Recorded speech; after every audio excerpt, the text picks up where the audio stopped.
Legislative candidate Savangan travelled nearly 400 kilometres from her home in Taiwan's capital Taipei to canvass for votes in this village in the country's rural south.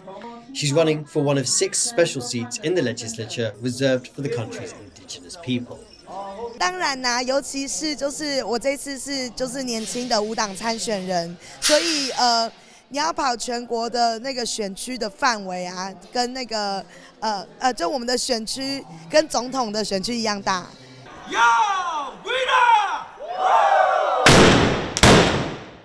Like the rest of Taiwan's 600,000 indigenous population, Savangan cannot run as or vote for a representative of the constituency she lives in, only in this parallel election for 6 of the legislature's 113 seats. Reserved indigenous seats were introduced into Taiwan's legislature decades ago as a largely symbolic acknowledgement of the country's often marginalised minority. Now, many within the community say it hasn't given them a greater voice in national politics. Unlike the majority of legislators who represent a geographic district, Indigenous legislators act on behalf of voters spanning the length of the country. But Indigenous communities say the system sidelines local issues, problems like unemployment and access to healthcare, which disproportionately affect the Indigenous population.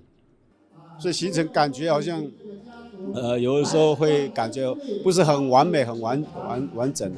我会觉得分区会比较好啊，因为如果我住在南部，我当然希望更多的资源都跟我有关系。It's also an issue of identity. Indigenous voters are divided into highland and lowland people. It's a categorization introduced by the Japanese when they ruled Taiwan for 50 years up to 1945. But this does not reflect the country's 16 officially recognized indigenous groups that each have their own language and culture. 因为人是会移动的，从前住在山地乡的原住民呢，也会到都会地区来工作生活。那住在都会地区的原住民呢，也有可能回到自己的部落跟家乡，然后再加上婚姻啊、嫁娶啊，搬来搬去。所以这一套所谓的山地原住民跟平地原住民的这个制度呢，已经跟当时设计的时候的概念跟理想状况呢是不一样的。A young and enthusiastic democracy, Taiwan has one of the highest voter turnouts in the world.